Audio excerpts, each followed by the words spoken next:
entrevista de Nicole Rodríguez. Esta semana tenemos el honor de contar con Natalie Tocci desde Roma. Ella es cientista política, experta en relaciones internacionales de la Unión Europea con el resto de los países, profesora adjunta en la Escuela de Gobernanza Transnacional con especialización en temas como la paz y seguridad, directora del Instituto Affari Internazionali, profesora honoraria en la Universidad de Tübingen y varios otros pergaminos que tiene Natalie, a quien le doy las gracias por estar hoy desde Roma. Allá son, mientras grabamos, son las 4 de la tarde, tenemos harta diferencia de horario, pero tenemos mucho que conversar con Natalie a propósito de varias cosas, la Unión Europea, su relación con Estados Unidos, pero además, mientras preparábamos la gestión de esta entrevista, fallece el Papa Francisco y es muy interesante la historia de la relación del Vaticano con Italia y con Roma. Natalie, muchas gracias por estar hoy desde Europa con nosotros. Gracias a vosotros, Nicole. Sí, te quiero pedir, mientras doy dos publicidades, si puedes ver algo con el audio que se nos está acoplando, tiene un poquito de ruido, a lo mejor está un poquito lejos del micrófono, pero no te preocupes que mientras hacemos ese acercamiento, yo les recuerdo a los auditores el mail del programa, nicolperiodistachile@gmail.com. Allá recibo todo. Mi pequeño equipo y yo tratamos de responder, no lo hacemos, no se enojen. Hay cosas imposibles que es responder todo, pero lo vamos viendo y no se nos van quedando atrás, vamos tratando de darle prioridad.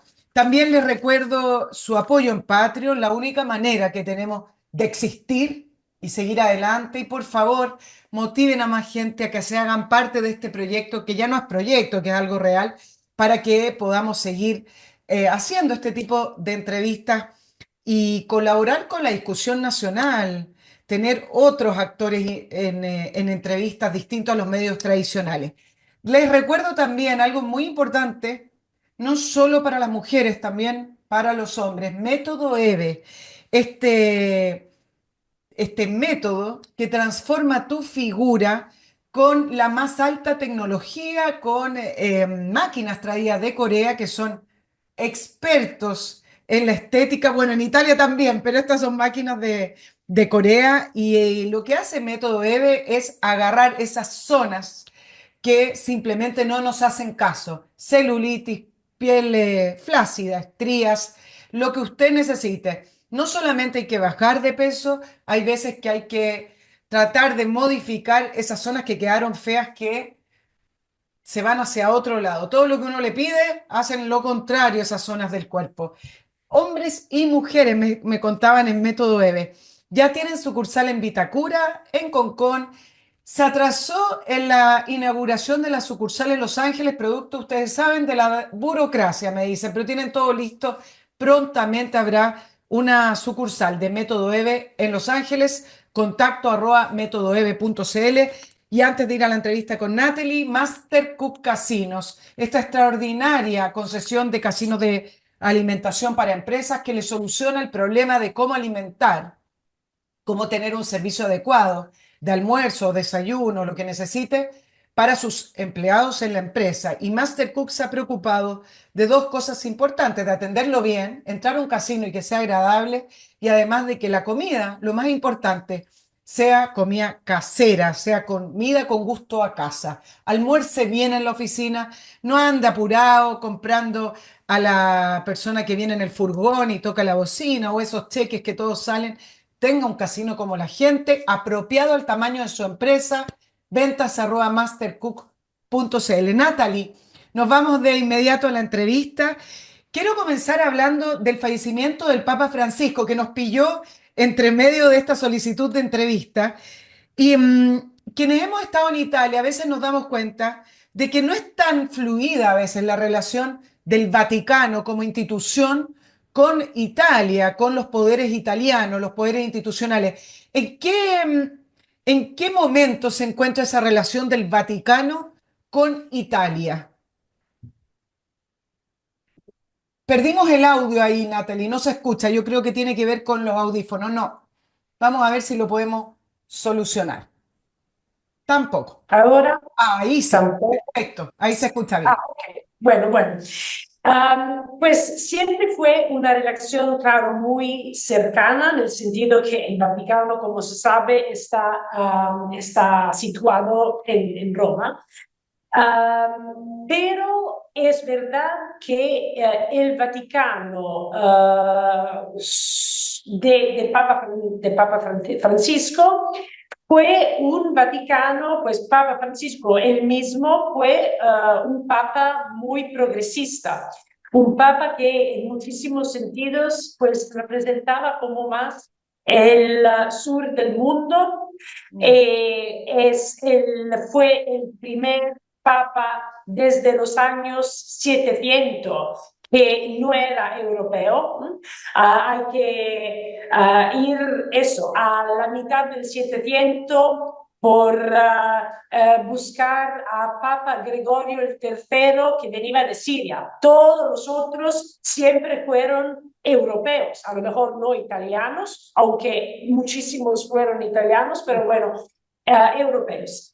Así que Francisco, representaba un poco las instancias del sur del mundo.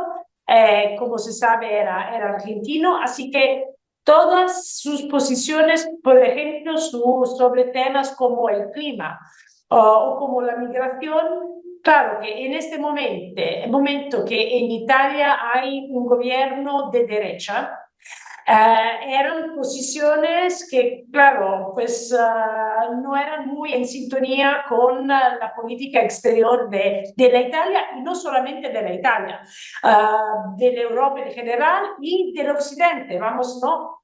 Solamente a pensar que ahora en los Estados Unidos hay una administración como la de Donald Trump, y recordamos que 7 horas antes de su muerte, Papa Francisco encontró al vicepresidente de los Estados Unidos, J.D. Vance. Hace unas semanas, hace no mucho, que como apostrofó, corrigió a J.D. Vance cuando J.D. Vance intentaba de justificar las políticas de migración muy restrictivas del gobierno americano, dándole como una interpretación teológica, como diciendo, porque por la teología hay que cuidar antes la propia familia o el propio país, y Papa Francisco le dije que no era la interpretación exacta. Claro. ¿Sabes? Así que en todos esos sentidos había, claro, una diferencia muy larga entre un papa que, como decías, representaba este sur del mundo y este norte del mundo, sobre todo un norte del mundo en los países que están yendo más por la derecha. Claro que la división es muy neta. Sí, se decía que este papa tenía mucha opinión política, propio de los tiempos también, donde hay opinión para todo, pero el Vaticano, representado a través del Papa, siempre ha estado involucrado en política. ¿Cuánta injerencia tiene hoy actualmente o la tuvo en su momento el Papa Francisco, y cómo se puede proyectar esa injerencia política del Vaticano sobre Europa y, bueno, en el caso de las iglesias latinoamericanas, además que todavía el continente es mayoritariamente cristiano? Que lo que hace el Vaticano y lo que sobre todo ha hizo este Papa es involucrarse no tanto directamente, cuanto dando una interpretación, vamos a ver, como una explicación ética de unas posiciones que son políticas. Claro. Te doy un ejemplo. Este Papa tuvo posiciones muy controversas, por ejemplo, por lo que concerne la guerra de Rusia en Ucrania. Tuvo posiciones, a lo mejor diciendo, pues, explicando la guerra como la consecuencia de la ampliación de la OTAN. o diciendo que los ucranianos tenían que, ¿cómo se dice en español? Tirar la toalla blanca, Claro. ¿sabes? La bandera, Y eso, la el bandera. flag. Así que fueron posiciones muy, controversias y que a lo mejor fueron utilizadas para Putin, para Mosca, por dar una explicación eso, ética de posiciones que a lo mejor no eran éticas para nada. Claro. Así que más que una injerencia nel no, día a día de la política, era más dando una legitimación a unas posiciones aunque a otras. Y eso, evidentemente, es una forma no digo de injerencia, más seguro de influencia. Natalie, ¿gustaba a este papa? Yo sé que estamos en la etapa de los legados, el del legado del Papa Francisco y destacar y hacer énfasis en sus labores en torno a la iglesia. Él habla de justicia social. Bueno, hoy, por lo menos, también esta semana estamos en la prensa chilena con el legado del Papa. Pero en Europa, ¿gustaba este Papa o causaba reticencia? Por lo que tú explicabas y a la vez porque era latino, el primer latino, ¿no?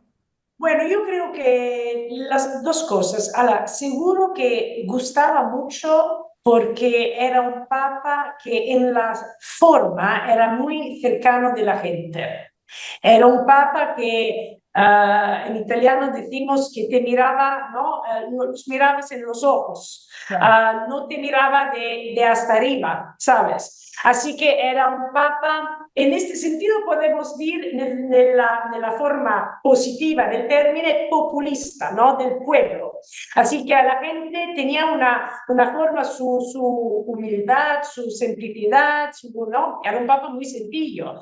En ese sentido gustaba a todos, casi no hacía, no importaba si de derecha o de izquierda o de centro, tal.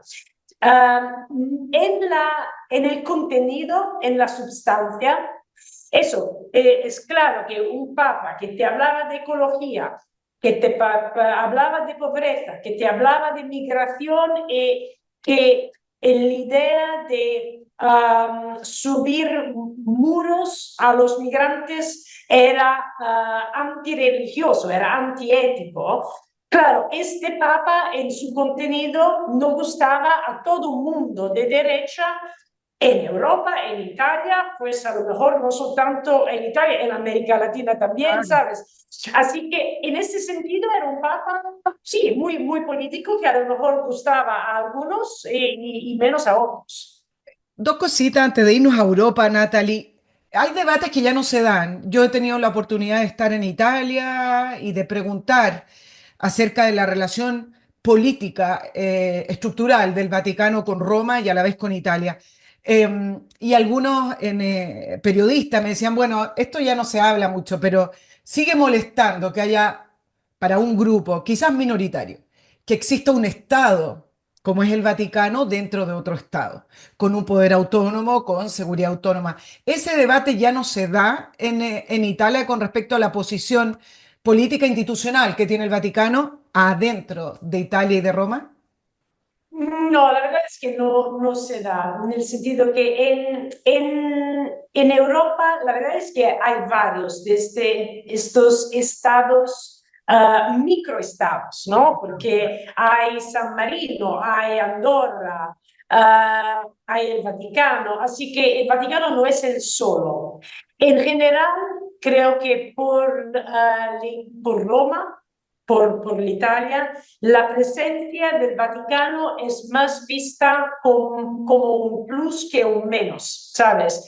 Es también claro, son dos estados distintos, pero evidentemente estando geográficamente el uno entre el otro, son muy cercanos. pero es más vista como algo que como ayuda a ampliar la posición y la influencia de Italia, no a quitarle algo, ¿sabes? Le suma, En no le general. resta, le suma. Eso. En Exacto. general, yo creo que por la gente, en general por la política, siempre fue visto un poco así.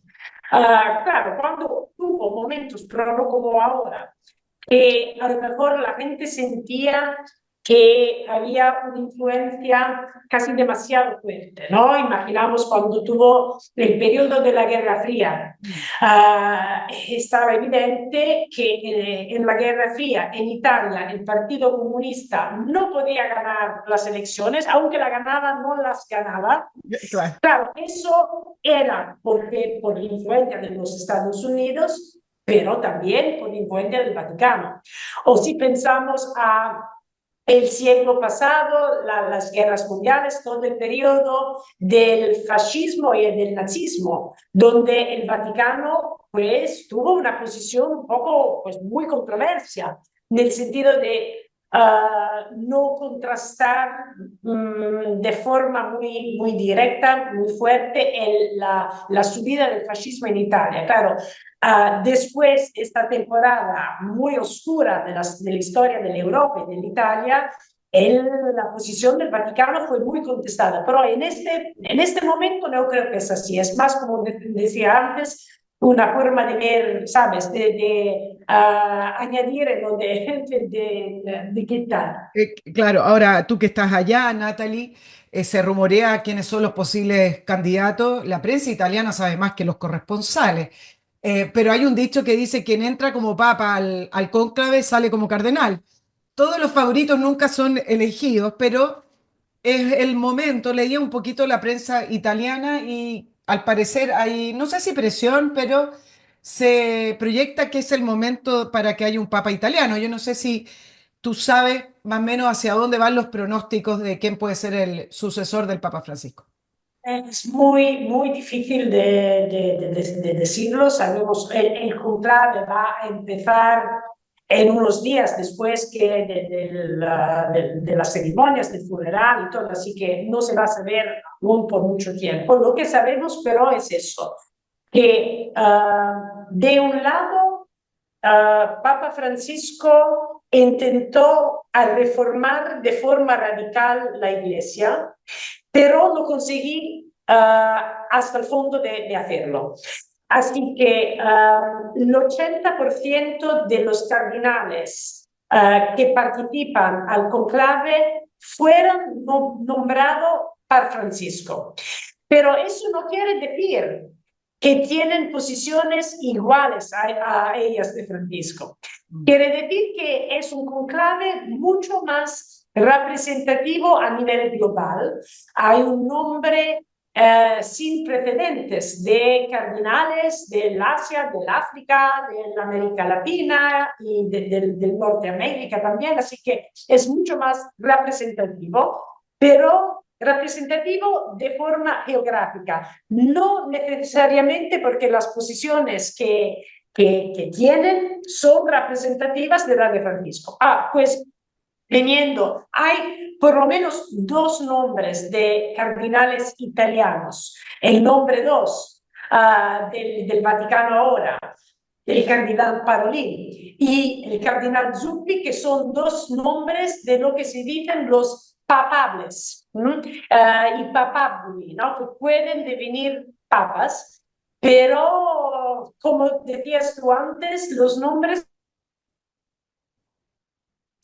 casi nunca acaban a ser el Papa, como Francisco mismo, ¿no?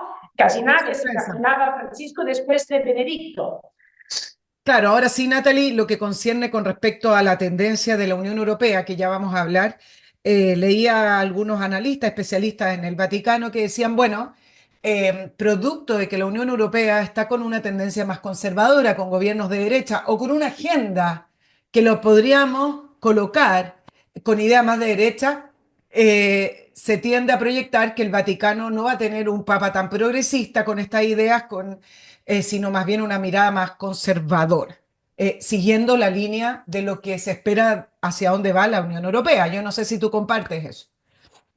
Bueno, yo creo que puede ser también que no tanto por la línea de derecha en Europa, pero sobre todo por la línea de extrema derecha en los Estados Unidos, Ah, que las voces más conservadoras en el Vaticano no necesariamente son favoritos de este tren político, porque es casi, no sé cómo decírtelo, es casi demasiado, ¿sabes? claro, Porque a tener Trump en los Estados Unidos y a lo mejor una extrema derecha también en Europa que va subiendo, y no solamente, ¿no? Porque si ves lo que pasa en Argentina, si ves lo que pasa en India, si ves lo que pasa en muchos otros países, no solamente Europa y América del Norte, a lo mejor es casi, ¿sabes? Esta subida de la extrema derecha es tan fuerte que casi da miedo y a lo mejor hay un efecto contrario por contrastar esta subida que a lo mejor el conclave que va a discutir estos temas, no sé lo que pasa en la cabeza de esos cardinales, pero si yo fuera un cardinal me decía, pues en este momento a lo mejor es casi demasiado, ¿sabes? A lo mejor una voz más de centro, más matizar. razonable, ¿sabes? En esta temporada de extremos, a lo mejor es una mejor idea. Claro, Natalie, vamos a irnos al tiro a la Unión Europea. Antes, les recuerdo Oxibiota, este producto exquisito, espectacular, no para comérselo, sino que espectacular porque funciona. Aquí vienen 3 sobres no, vienen más sobres. Y ese sobre usted lo abre, lo diluye en agua y lo que hace Oxibiota es eliminar los malos olores de raíz. La solución que sale de esa mezcla usted la vierte sobre la alcantarilla, las cocinas, baños, jardines con quizás algún pulverizador o cualquier lugar donde esté saliendo un mal olor o incluso para prevenir. Las casas tarde o temprano tienen mal olor por algún lugar. Así es que Oxibiota lo que va a hacer también es prevenir que esas bacterias empiecen a descomponer la materia orgánica. Oxibiota es seguro, ecológico, es un producto tan fácil, pero lleno de tecnología, lleno de inteligencia. A veces las soluciones inteligentes son muy simples. www.oxibiota.cl lo pide a su domicilio o al lugar que lo necesite. Natalie, ¿cuál es la posición hoy de la Unión Europea en relación a la alianza o la coalición que tenían con Estados Unidos? ¿Los pilló de sorpresa la posición que ha tenido Donald Trump en el sentido no solamente económico, sino que también pedirle a Europa que gasten ellos o gasten ustedes en su propia defensa? ¿No los pilló de sorpresa? ¿Ya sabían o esto fue una situación muy radical para una Europa que todavía no despertaba? Pues yo creo que tuvo dos dimensiones que la Europa se esperaba y dos no. Lo que nos esperábamos, claro, era que, porque ya tuvo una administración Trump, es que la administración Trump era una administración nacionalista y proteccionista. En estas dos dimensiones, claro, esta segunda versión de Trump es más nacionalista y más proteccionista, pero no es nada que no se podía imaginar. Lo que era mucho más difícil de imaginar eran dos otras dimensiones. Uno, una administración autoritaria.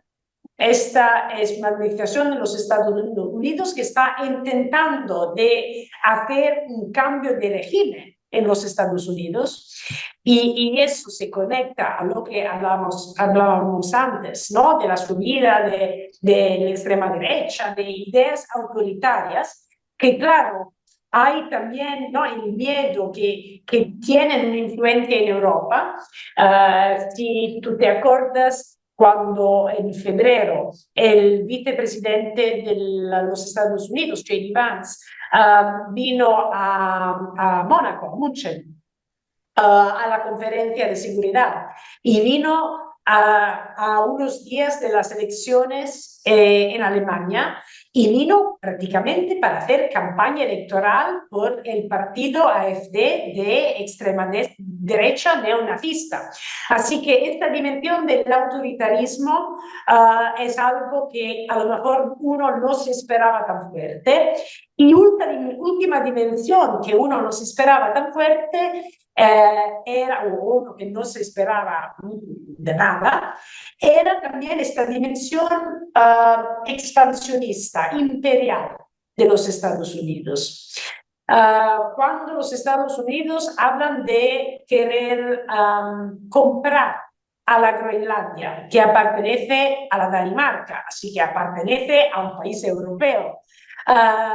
Cuando hablan de una Unión Europea que está creada para trompear los Estados Unidos, porque claro que así hay una Unión Europea unida, no es una Unión Europea que se puede colonizar tan simplemente por los Estados Unidos.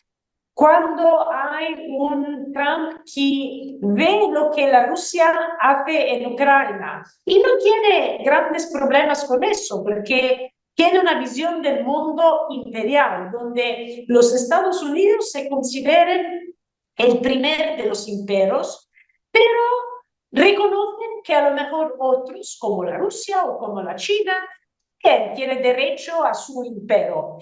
Eso, esta dimensión imperial y expansionista, también a nivel, como decía, con la Groenlandia o con Panamá o con el México, con el Canadá, territorialmente expansionista, ¿no? Eso fue un choque total por los europeos y creo no solamente por los europeos. Ahora, Natalie, ¿comparte o no Europa la mirada con respecto a que, la mirada de Estados Unidos y de esta administración de Trump con respecto a que Europa descansa en la defensa norteamericana sin invertir en la OTAN y durante muchos años gozó de ese privilegio en el sentido de no gastar en defensa, no aumentar el gasto del PIB de cada nación en defensa y depender de Estados Unidos mientras Estados Unidos estaba gastando?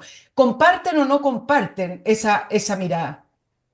La verdad es que sí, vista en ese sentido sí que la comparten, en el sentido que está claro y no es una novedad de hoy, que los europeos, si se mira la temporada desde el final de la Guerra Fría hasta el 2014, tuvo una temporada de bajar progresivamente las despensas por la defensa. Y claro, a partir del 2014, así que 2 años antes de la primera administración Trump, Sí. cuando la Rusia comenzó la guerra en Ucrania con la anexión de la Crimea, que los gastos de los europeos comenzaron a crecer otra vez.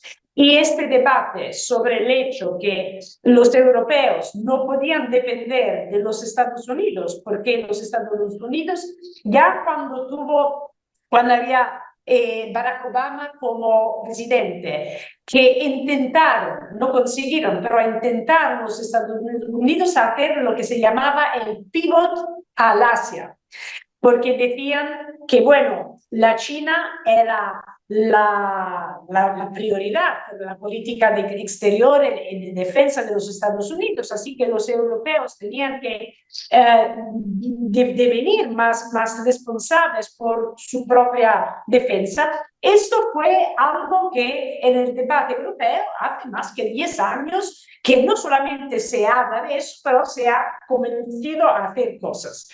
Pero es por eso que, por venir, volver a lo que decía yo antes, una cosa es una Washington que dice, pues, europeos, sois amigos, sois aliados, pero nosotros no somos la única potencia hegemónica en el mundo, así que tenemos también los problemas, tenemos a China y tal, así que vosotros sois ricos, así que tenéis que ser más responsables. Una cosa es decir eso, otra cosa es una administración americana que intenta de fracasar la Europa, transformar la Europa en una colonia o de la Rusia, de la América.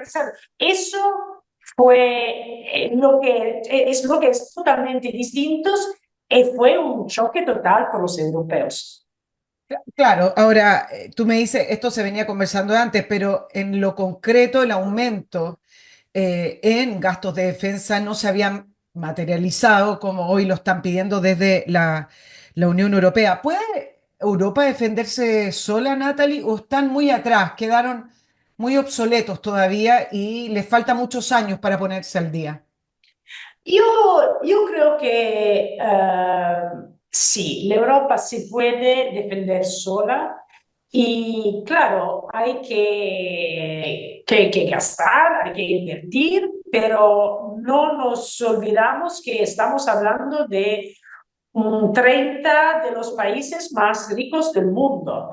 Así que está claro que se pueden defender solos en frente de una amenaza de la Rusia que representa pues el PIB del España, ¿sabes? Sí. Ah, así que representa 120 millones de personas si ves toda la Europa junta, estamos hablando de 500 millones de personas. Así que está claro que sí hay una voluntad política y una unidad entre los europeos. Y creo que ahora entre una masa crítica de europeos hay eso. Claro que la Europa se puede defender sola. Claro, a lo mejor no se puede defender sola en la dimensión nuclear. Está claro que por una europeización de la cobertura nuclear de la Francia y de la Inglaterra, eso no es algo que se puede obtener así de un día al otro. Pero en todo lo que concerne el convencional y la defensa y sobre todo eso, pues sí, con una inversión, una voluntad política, claro que se puede hacer. Natalie, ¿Europa le teme a Rusia, por lo menos de los especialistas en defensa y en guerra, en geopolítica? Siempre hacen esa proyección con respecto a Europa. De hecho, parte del sentido de tener la Unión Europea no es solamente económica, así partió, sino que también para hacer una unión que le haga peso a una Rusia, en su momento la Unión Soviética, pero una Rusia gigante y poderosa. ¿Le teme Europa a Rusia? Teme porque, no tanto porque la Rusia tiene capacidades como el día antes, estamos hablando de un país con el PIB de España y con una población que es un quinto de la de Europa. Es un país que en muchísimos sentidos es muy, muy débil y eso los europeos lo ven. Lo que temen es la intención del Kremlino, porque todos los países europeos, también los países que en los siglos pasados eran imperios, ahora se entienden como estados, estados-naciones con fronteras bien definidas y saben que la paz en Europa se puede obtener solamente si la soberanía e integridad territorial de todos los estados está respetada. La Rusia, no solamente la Rusia de Putin, la Rusia punto, nunca ha hecho el salto mental y político de entenderse como un Estado. Siempre la concepción de la Rusia es que la Rusia es un imperio. Era un imperio antes, después tuvo la Unión Soviética, que también era un imperio, y después tuvo una temporada de bajada y ahora que cuando intentó a subir otra vez, aún se entiende como imperio. En este sentido, hasta el momento que la Rusia no hace el clic mental, ¿no? No cambia chip mental, como lo cambiaron los países imperiales europeos, que en un tiempo eran imperios y ahora saben que no son más imperios. Hasta este momento la Rusia continuará seguirá a representar una amenaza por la Europa, sobre todo por esos países del norte y del este de la Europa, que claro, forman parte de lo que la Rusia en su cabeza entiende como imperio. Claro, ahora, ¿cuál es la relación que va a seguir teniendo la Unión Europea con Ucrania? ¿Lo van a apoyar infinitamente? ¿Hay alguna idea de cómo terminar esta guerra? Las negociaciones y el intento de Estados Unidos de llegar a un acuerdo con Putin y con Zelensky, cada vez que Bueno, se yo, juntan, uno dice esto es una paz imposible, porque tienen intereses muy distintos. ¿Qué es lo que bueno, mira la Unión Europea con respecto a esa negociación y cómo se plantea la Unión Europea de seguir en esta guerra? Bueno, yo creo que esta guerra va a seguir hasta el momento que Putin decide que no puede o no quiere seguirla. Porque esta es una guerra que empezó para Rusia y puede acabar solamente con la Rusia. Si la Rusia decide de parar la guerra se puede parar mañana por la mañana, si el Kremlin lo decide. Así que hasta ahora no me parece que Putin tiene un interés a acabar la guerra. Y por mala suerte, este presidente americano no está haciendo nada para cambiar el cálculo de Putin. ¿Sabes? Una guerra, a lo mejor tú quieres seguirla, pero no puedes más seguirla. O una guerra, hay que, hacerte cambiar de idea, el cálculo de costos y beneficios tiene que cambiar. Y claro, este es un presidente americano que está aumentando los costos de los ucranianos y los avantajes de los rusos. Si la guerra se puede acabar solamente si Putin decide de acabarla, está claro que no va a acabar. Claro, los europeos, hasta que la guerra continúa, sigue, los europeos no hay una otra opción, hay que seguir sosteniendo Ucrania, porque Ucrania es Europa.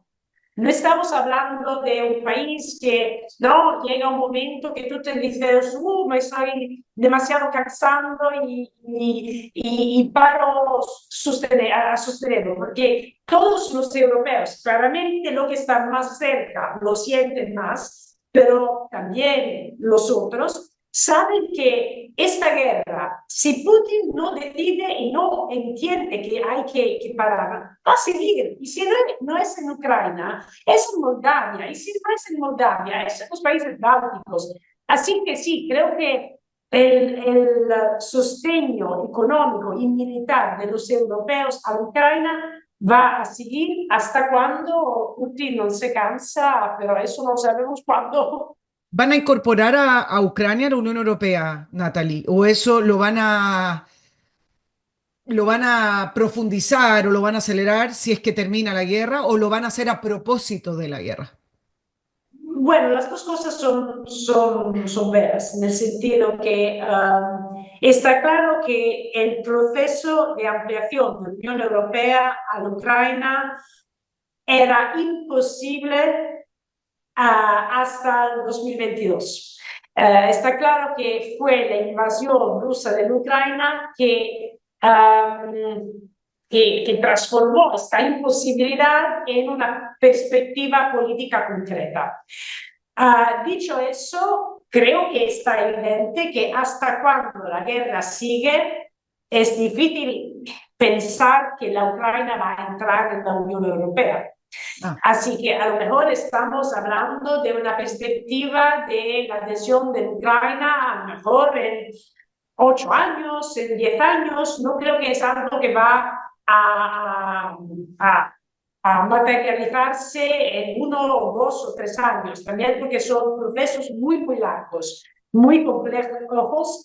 Así que las dos cosas son verdad. Y también se puede imaginar un escenario donde en Ucrania a lo mejor entra a hacer parte de la Unión Europea, que la podemos un poquito imaginar como círculos concéntricos, ¿sabes? en un círculo más por el alrededor, ¿sabes? No, a lo La mejor periferia. no Ucrania que a lo mejor el día después de la adhesión forma parte de la eurozona, ¿sabes? Así que hay gradaciones de ampliación. Ahora, en términos generales, Natalie, se decía que Europa dependía de Estados Unidos eh, para su defensa y económicamente de China. Y algunos dicen, bueno, con este golpeo de mesa que hizo la administración de Trump, Europa despertó. Estuvo dormida Europa durante muchos años desde que se empezó a materializar el proyecto de la Unión Europea, dependiendo de terceros países, en el caso de Estados Unidos y de China, y esto va a significar un cambio de postura en la Unión Europea y de despertar en el sentido de no estar dormidos en sus políticas o no están así. Bueno, yo creo que la Unión Europea siempre fue, en ese sentido, a lo mejor siempre será una de los ejemplos más radicales de interdependencia y en ese sentido de globalización. Así que el mundo del multilateralismo, de la globalización, de la interdependencia, no era solamente un mundo europeo. Así que es justo decir que la Unión Europea dependía demasiado sobre los americanos por la defensa y económicamente sobre la China y energéticamente sobre la Rusia, pero no es solamente una historia europea, es la historia de la globalización. Ahora no vivimos en esta temporada de globalización, no sé cómo decir, inocente. Tenemos los ojos más abiertos sobre el hecho que estas interdependencias se pueden militarizar. Así que una excesiva dependencia de defensa se puede militarizar, una excesiva dependencia económica o tecnológica o energética se puede militarizar, así que más autonomía europea es necesaria, pero eso no quiere decir que es una Europa que va a volver, se dice, volver las espaldas a la globalización o la interdependencia, porque la Europa misma es fundada sobre estos principios. Así que los principios de ser abiertos, ¿sabes? Van a seguir de una forma u otra a ser principios que van a cuidar la Unión Europea. Así que, por ejemplo, ahora que se habla mucho de la guerra comercial, sí, claro, la Unión Europea mira a los Estados Unidos y dice, pues tenemos que plantearnos también de si eso va a seguir, de medidas de retorsión, ¿sabes? De impuestos también a los Estados Unidos. Pero al mismo tiempo es una Europa que dice, pues eso es el momento de actuar, por ejemplo, el acuerdo intercomercial entre la Unión Europea y los países del Mercosur o la Unión Europea y México. Ahora se está negociando un acuerdo comercial con la India, con la Indonesia, con la Malasia. Así que, en otras formas, las ideas de la globalización y la interdependencia van a seguir. Pero, como decía, en una forma a lo mejor menos inocente de antes. Claro, todos quieren a India. ¿La Unión Europea sigue considerando a Estados Unidos como un aliado o lo ven distinto hoy en día? Bueno, ven unos Estados Unidos que está, ¿cómo se dice en español? Trayendo, betraying, Traicionando. traicionando a los europeos. Y claro, eso es, yo creo que es algo estructural. No tanto o solamente a nivel material concreto, pero sobre todo a nivel psicológico, ¿no? La idea que tu aliado, tu amigo, ¿no? De siempre, te está presionando en esta forma, creo, una ruptura muy estructural en las relaciones transatlánticas. ¿Y cómo le fue a Giorgia Meloni? La mandaron a negociar con Trump, producto de su quizás afinidad ideológica. ¿Cómo evaluaron ese encuentro y qué es lo que pueden también proyectar de lo que vayan a ser los acuerdos de la Unión Europea con la administración de Trump? La mandaron adelante. Tanto criticaban a Giorgia Meloni, la tildaban de extremista y de todo lo que la prensa sabe decir. Y ahora la mandan como la gran emisaria de la Unión Europea a Estados Unidos. Bueno, ella, claro, hay una simpatía entre ella y Donald Trump, porque hay una convergencia ideológica entre los dos. Pertenecen al mismo mundo nacionalista, anti-inmigración, anti-derechos LGBTQ. Eso, pertenecen al mismo mundo. Claro, Giorgia Meloni estuvo en una situación muy difícil, porque aunque hay esta convergencia ideológica, hay un Trump que detesta la Europa y la Italia es en Europa. Así que eso no va a cambiar. Y el tema comercial, el tercer país europeo que tiene el avance comercial más grande con los Estados Unidos es Italia. Así que era una situación muy difícil. Cuando se habla de Trump, el hecho que las cosas no fueron catastróficas es ya un grande suceso, ¿sabes? Porque sabes cómo, ¿no? Como Zelensky aprendió la forma más brutal, se sabe cómo se entra en el Oval Office, no se sabe cómo se, cómo te puede decir, ¿sabes? Así que no fue una catástrofe, fue un buen encuentro. Sí, más de eso, tú me preguntas, pero ¿cuáles fueron los resultados concretos? Pero, Todavía. pero, Todavía. Ahora, Natalie, en relación a eso, ¿cuál es la posición que va a tomar Europa con China? Tienen un intercambio comercial importantísimo, pero parte de esta disputa, que se llama guerra arancelaria, perdón, no solo tiene que ver con lo económico, sino más bien con lo político. Tiene que ver con que se involucró a China en el concierto internacional y China sigue siendo una dominada por una dictadura comunista, con con sus propias características, con capitalismo, etcétera. ¿Cuál es la posición de Europa o cuál es la que va a tomar con esta China que finalmente no se liberalizó políticamente, tampoco, incluso económicamente, no acogió todo lo que le pidió la Organización Mundial de Comercio, por lo tanto se ha saltado las reglas?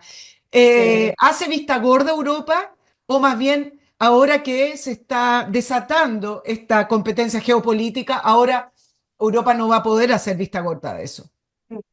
bueno, la posición europea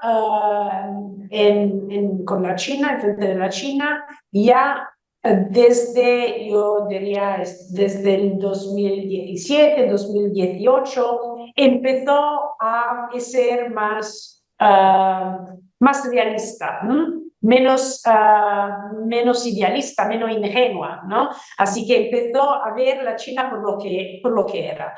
Y empezó sobre todo a ver que la China no es que solamente, entre comillas, hacía cosas un poco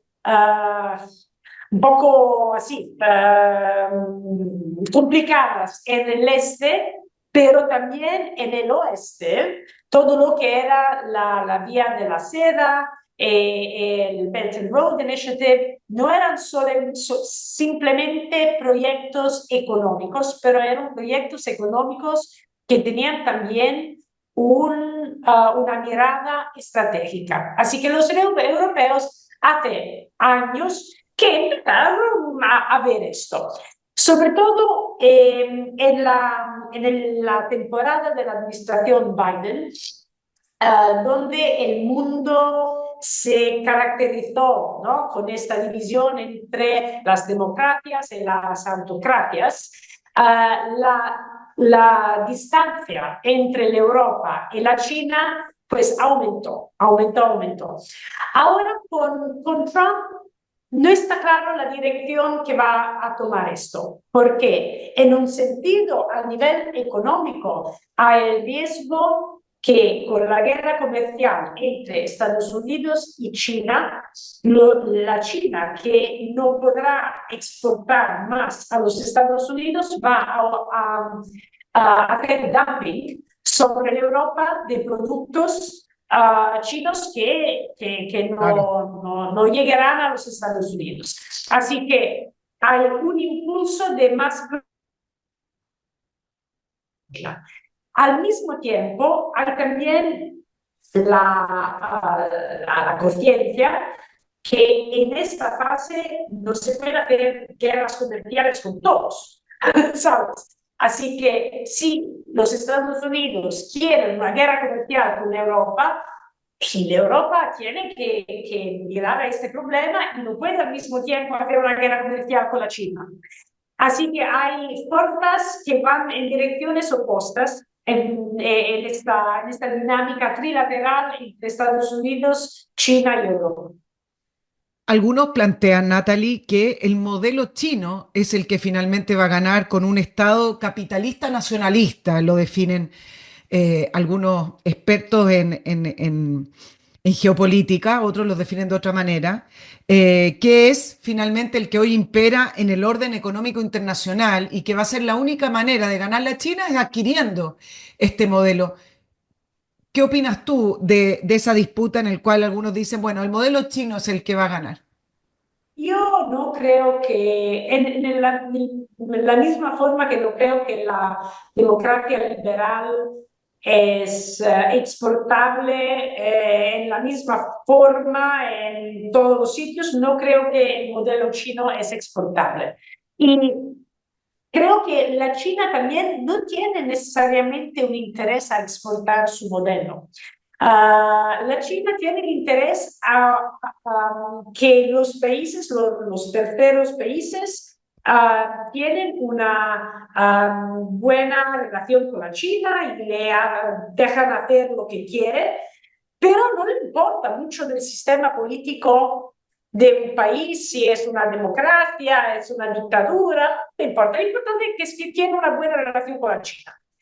Así que no veo este riesgo de exportación de un modelo.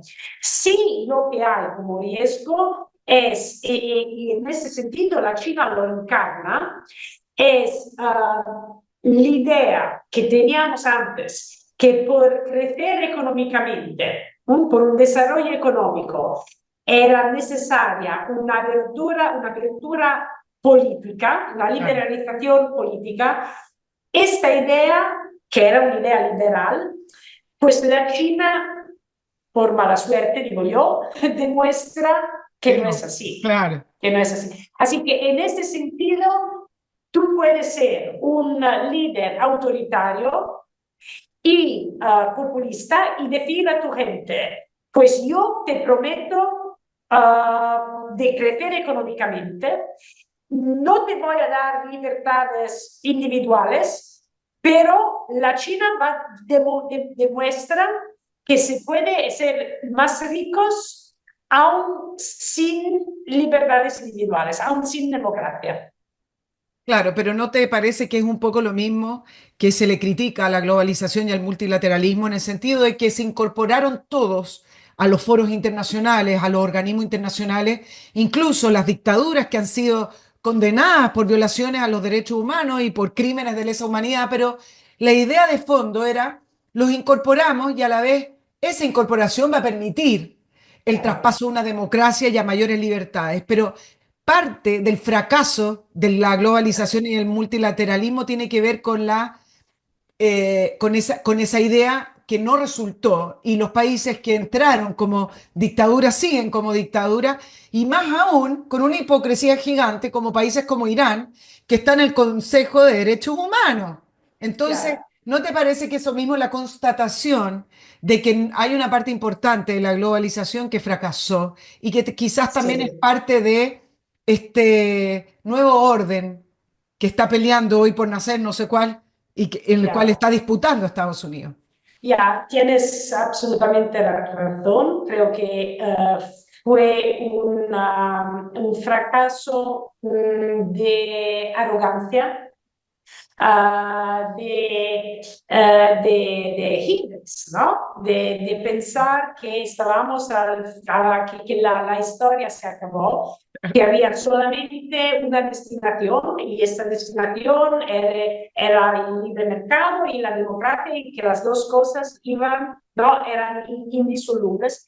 Y evidentemente eso no era así.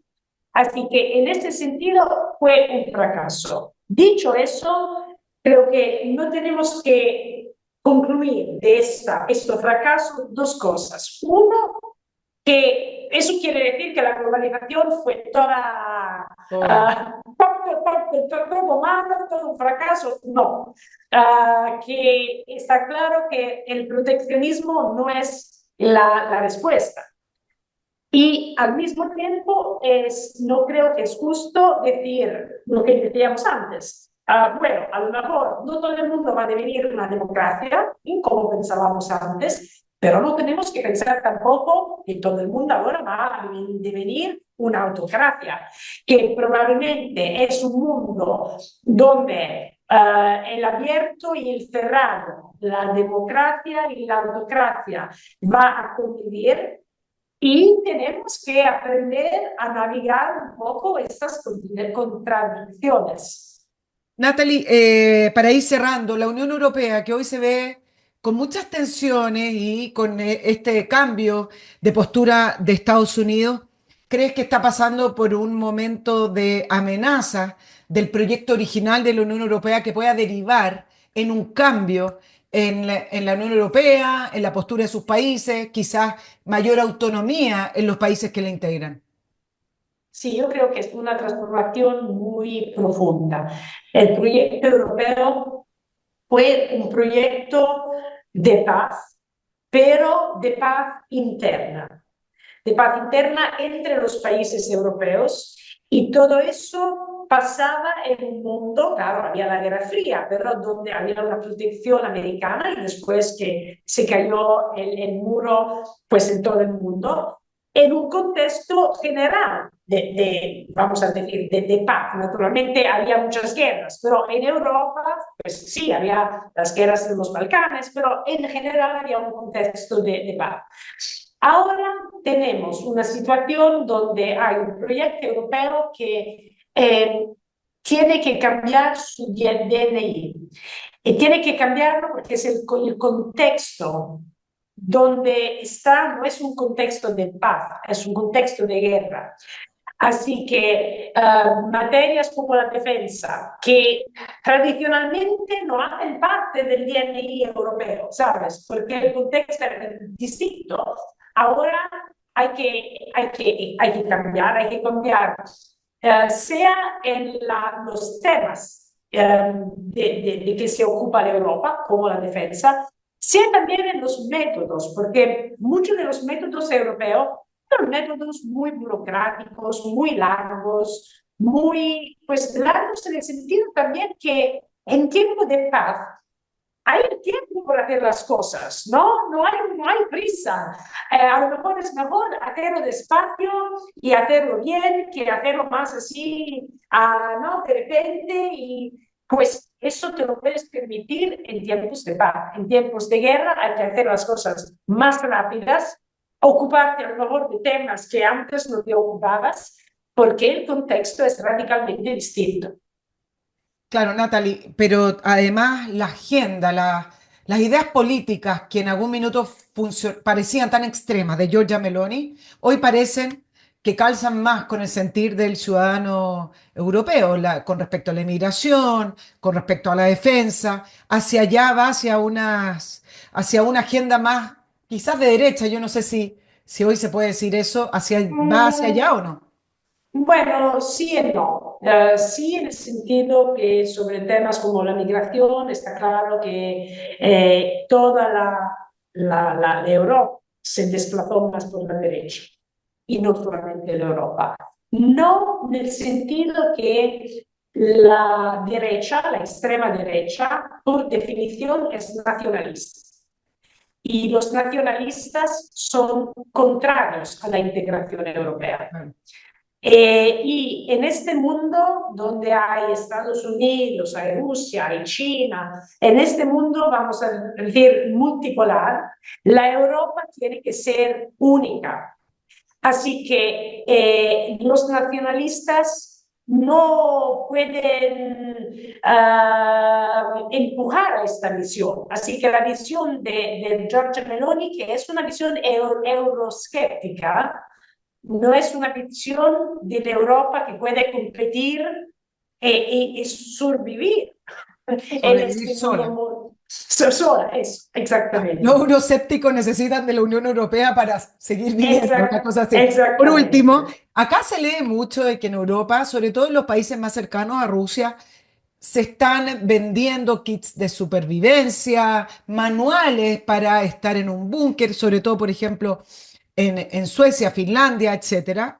¿Es así o es una exageración de la prensa? ¿Se está preparando Europa para una gran guerra, digámoslo, o no?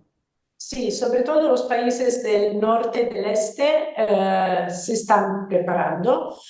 Uno se prepara no porque piensa que eso va a pasar, uno se prepara porque espera que preparándose esto no va a pasar.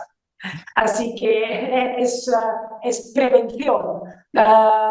Pero sí, es sobre la conciencia que algo así puede pasar y precisamente porque sería tan un desastre cataclísmico que hay que hacerlo todo por evitar que eso pase.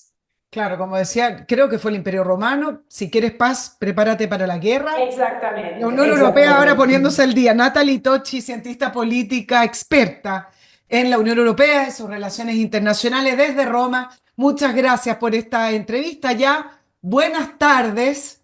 Acá estoy Gracias. todavía a mediodía. Muchas gracias y espero tenerte en una próxima conversación, Natalie. Muchas gracias, Nicole.